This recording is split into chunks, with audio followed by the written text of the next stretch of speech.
تربیت کے 2-4 باتیں کر لوں. ہو سکتا ہے کہ کوئی ایک بات پلے پڑ جائے اور اس کا بھی کام بن جائے اور میرا بھی کام بن جائے. مرید جو ہے یہ کیا کرتا ہے؟ عقیدت رکھتا ہے، اور پیر مرید سے محبت کرتا ہے. عقیدت و محبت میں ایک باریک سا فرق ہے. عقیدت صرف اچھائیوں کے ساتھ ہوتی ہے. اگر پیر تو تھوڑا ٹیڑھا بھی ہوگا نا تو مرید نے چڑھا بھاگ جانا ہے، اور پیر رینج کر رہا ہے، اور مرید پاوے کچھ بھی کرے پیر پھر بھی نہیں چھوڑتا. وہ کہتے ہیں کہ باغ مالی باغ نو پانی دیندا پائیں پل کچے ہون یا جھوٹے، پیر مریداں تے سرتے رہندے پائیں سچے ہون یا جھوٹے. تو کیونکہ پیر محبت کرتا ہے، اور محبت خامی خوبی دونوں کے ساتھ ہوتی ہے. وہ یہ نہیں دیکھتا کہ ایسا ہے یہ ایسا، اس کو محبت ہوتی ہے. تو کیونکہ ہمیں محبت ہوتی ہے تو ہم مجبور ہیں. ہم نے تو ناطا نہیں توڑنا نا. تو ہمیں وہ بندہ بہت اچھا لگتا ہے کہ جس کے توسط سے 1-2-4 بندے اللہ والے بن جائے. ہم کہتے ہیں کیونکہ اس کا مخلوق کو اللہ تعالیٰ کا نام پہنچا رہا ہے تو ہمیں قدرتی اس سے محبت ہوتی ہے. میرے دوستو، ہماری جو پیری مریدی ہے یہ ایک تبلیغ کا کام ہے. عام لیول پر پیری مریدی جو ہے تعویذ وغیرہ یا زیچے میچے بنانے والی ہوتی ہے، لیکن ہماری والی تھوڑی مختلف ہے. یہ مریدی اس لیے ہے کہ ہمارا اللہ سے ٹوٹا ہوا تعلق پھر جڑ جائے، اور نبی علیہ الصلوۃ والسلام سے جو محبت کا تعلق ہے اور انگیٹھی میں تھوڑا آگ بجھ گئی ہے، کوئی پھونک مارے، ہو سکتا ہے کوئی چنگاری موجود ہو پھر بڑا کوٹے، تو یہ پھونکے مارنے ہم آتے ہیں کہ تاکہ راکھ نہ ہو جائے، کہیں وہ چنگاری جلتی رہے. چلو آگ نہ بھی رہے، چنگاری نہ بجھنے پائے، تو اس لیے آنا جانا رکھتے ہیں. تو ہمارا کیونکہ ایک طریقہ مختلف ہے، تو ہم نے پورے پاکستان میں جماعت دعوت الخیر کے نام سے جماعت بنائی، اور 3 کام ہم نے رکھے: اپنی اصلاح، دوسروں کو اطلاع، مقصود رب اور رسول کی رضا. کہ اپنی اصلاح ہو جائے، پھر اپنے تک محدود نہ کی جائے، اس کو دوسروں تک کو بھی پیغام دیا جائے. باقی ہدایت رب کا کام ہے. اور مقصود یہ نہیں کہ ہمیں NA-35 کا ٹکٹ مل جائے، مقصود یہ کہ اللہ اور رسول سے راضی ہو جائے. اور یہ 3 کام ہے سادے ہیں. تو اس حوالے سے میں نے 2-4 بندے نئے بیٹھے تو ان کو سمجھانا. اکثر مختلف جگہ پر یہ بیان میں بار بار کر رہا ہوں تاکہ نوجوان اس کو سمجھیں کہ جو مٹی ہے، اس مٹی کی حیثیت یہ ہے، اس کی عادت ہے. مٹی کی حیثیت یہ اس کی عادت ہے، اور اس کی عادت یہ کہ یہ جنگلی گھاس خود بخود اگاتی ہے. جنگلی گھاس خود بخود اگاتی ہے. یہ بنگ دنیا جان کا دیکھو، نہ کسی نے ہل چلایا ہے، نہ کسی نے گوڈ کی ہے، نہ کسی نے سینجا ہے، اور بنگ اتنا بڑا ہو جاتا ہے کہ مالی کاٹتے ہوئے تنگ آ جاتا ہے. اور گھاس دیکھو، جنگلی گھاس دیکھو، لیکن اسی زمین میں اگر آپ 1 من گندم کاشت کریں تو آپ کو 10 گندم بھی نہیں ملے گا. یہ اولڈ گراس خود بخود اگاتی ہے.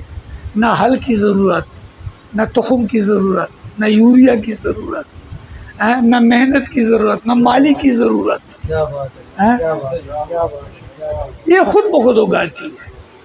فصل خود بخود نہیں اگاتی، اس کے لیے ہل چلانا پڑتا ہے، اس کے لیے گوڈیاں کرنی پڑتی ہے، مالی رکھنا پڑتا ہے، یوریا ڈالنا پڑتا ہے، محنتیں کرنی پڑتی ہے، تب جا کے فصل اگاتی ہے. تو یہ انسان جو ہے نا، یہ بھی مٹی سے بنا ہے.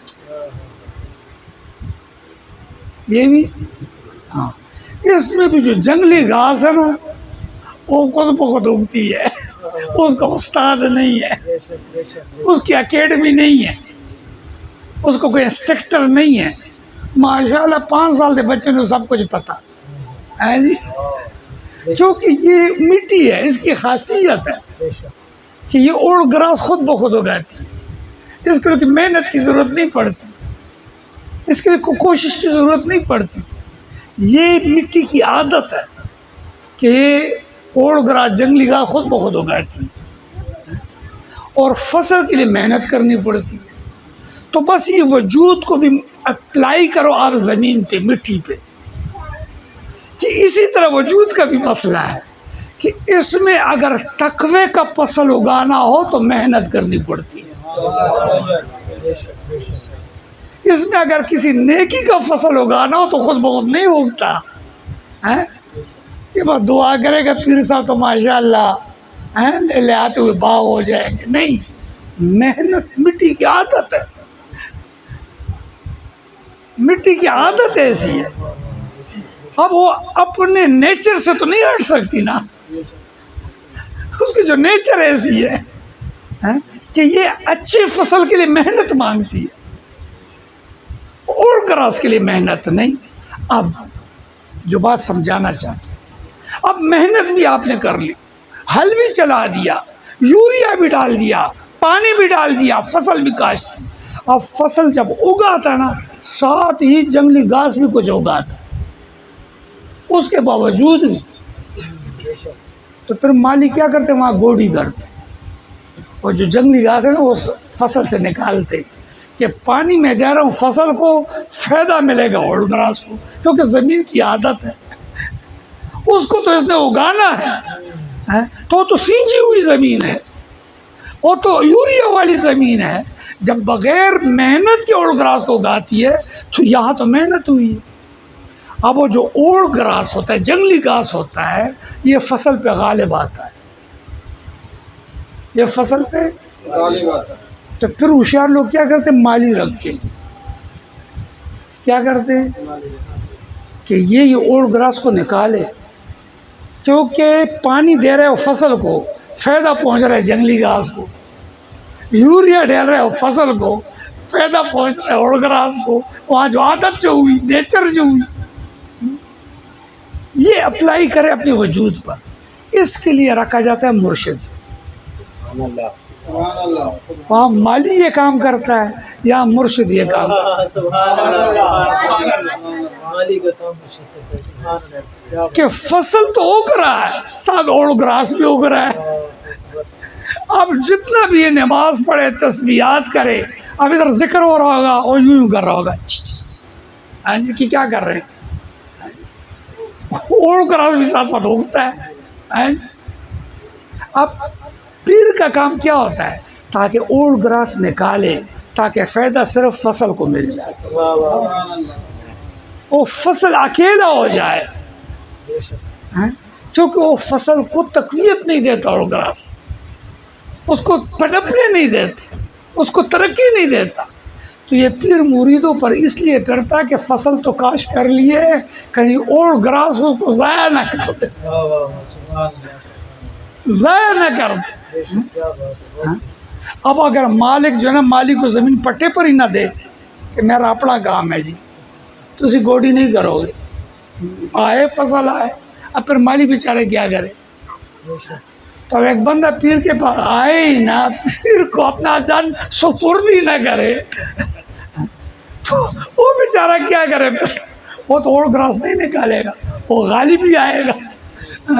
اب وہ میں مجدد علیہ السلام رحمۃ اللہ علیہ فرماتے ہیں یہاں کہ نقصان اس کا نہیں ہوا جس نے بویا نہیں، نقصان اس کا نہیں ہوا جس نے بویا نہیں، نقصان اس کا ہے جس نے بویا اور ناقص بویا.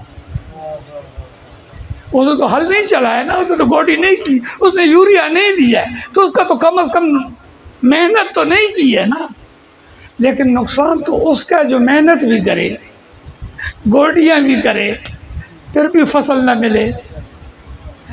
تو فرمایا کہ عام بندوں کا نقصان نہیں، لیکن جو بیعت ہو جائے اس کا نقصان زیادہ ہے، کیونکہ فصل ترقی نہیں کرے گا، وہ ضائع ہوتا جائے گا. اس کو چاہیے کہ پٹوں پہ زمین دے دے مالی کو، کہ تیرا کام ہے، نکالے اس کو. اس لیے کہتے ہیں صحبت مجلس پیر میرے دی، بہتر نفل نماز. ایک ایک سخن شریف نادا کردہ محرم رض. یہ ایک بات اور کرتا ہوں تاکہ یہ ہمارا کام سمجھ آئے. کل میں نے غوری ٹاؤن میں بھی یہ بات کی کہ اللہ نے جنت اور جہنم بنایا. جنت کو الگ کیا، جہنم کو الگ کیا. جب دنیا بنائی نا تو جنت اور جہنم کو مکس کر دیا، اس کو آپس میں گوند دیا، آپس میں اس کو مکس کر دیا اور ہمیں بیچ کر بنا دیا کہ تم نے اس سے جنت کو الگ کرنا ہے. اس طرح ایک جنت زمین پہ بھی بنانا ہے، اس طرح میں نے آسمان پہ بنایا. اس شر کو الگ کرنا ہے، جنت تم نے بنانا. اس کے لیے 1,24,000 پیغمبر آتے رہے کہ ہم نے زمین پہ جنت بنانا. میرے نبی نے زمین پر جنت بنا کے دکھا دی لوگوں. اور جنت میرے نبی نے 30 سال میں بنا کے دکھا دی. اب ہمیں اس کیل میں ڈال دیا.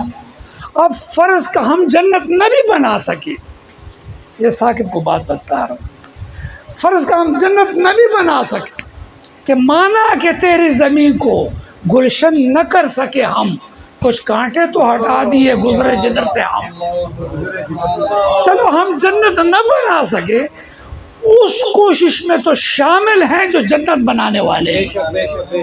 یعنی اس گروپ میں تعلق ہے جو جنت بنانے کی کوشش میں لگے ہوئے ہیں.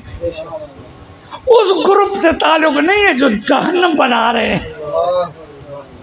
اب جو جہنم بنانے میں لگے ہیں وہ قیامت کے دن اس جہنم میں جو پارٹیشن ہوئی اس میں چلے جائیں گے، اور جو جنت بنانے کی کوشش کرتے وہ جنت میں چلے جائیں گے.